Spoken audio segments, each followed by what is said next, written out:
यानंतर आपण वळूयात न्यूज टॉप 9 कडे। सुरुवात करणार आहोत 9 राजकीय बातम्या।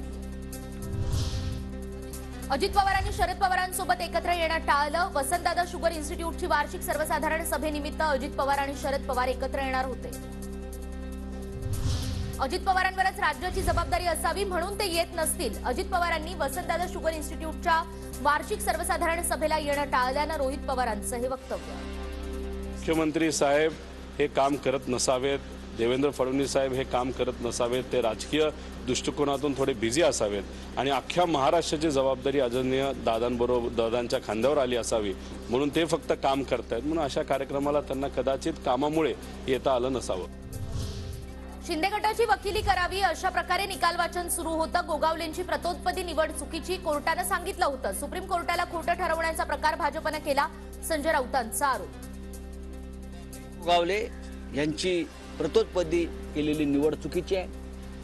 सर्वोच्च न्यायालयानं सांगितलं शिंदे यांची गटनेतेपदी झालेली निवड चुकीची आहे, हे सर्वोच्च न्यायालय सांगते आहे। पण सर्वोच्च न्यायालयाला खोटं ठरवण्याचा प्रकार महाराष्ट्रामध्ये भारतीय जनता पक्षाने केला। मॅच फिक्सिंग करून निकाल दिल्यामुळे आम्हाला धक्का बसला नाही, जनतेत मात्र चीड, संजय राऊतांचा नार्वेकरांवर आरोप। महाराष्ट्राला अपेक्षित होता की हे मॅच फिक्सिंग करून निकाल देतील, तोच दिला। त्याच्यामुळे आम्हाला काही धक्का आश्चर्य वगैरे लोकांना वाटलंय असं काही नाही, पण नक्की लोकांच्या मनामध्ये चीड निर्माण झाली आहे। शिवसेना आमदार अपात्रतेबाबतचा निकाल वरून ठरला होता। राष्ट्रवादी निकाल काय लागेल हे ठाकरे गटाच्या निकालावरून कळलं, अनिल देशमुख यांचं वक्तव्य। जो काही निर्णय झाला तो योग्य निर्णय झाला नाही, सत्यावर असत्याचा विजय झालेला आहे। राष्ट्रवादी सोबत होईल असंच वाटतंय, भीती वाटते याची।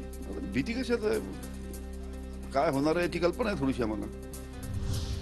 तर कालचा निकाल नार्वेकरांनी लिहिला की कुणी ड्राफ्ट बनवून दिला, अंजली दमानी यांचा सवाल। राहुल नार्वेकर निकाल वाचताना अडखळत होते, दमानी यांचा दावा। भाजपच्या मोठ्या नेत्यांचं ऐकून राहुल नार्वेकरांनी निर्णय दिला, रोहित पवारांची टीका।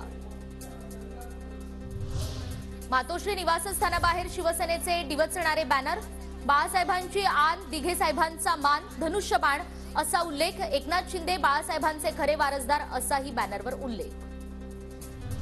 शिवसेना आमदार अपात्रतेबाबत निकाल लागला असला तरी अध्यक्षांना विश्रांती नाही, कारण 31 जानेवारीपर्यंत राष्ट्रवादीच्या आमदारांच्या अपात्रतेचा निर्णयही द्यावा लागणार।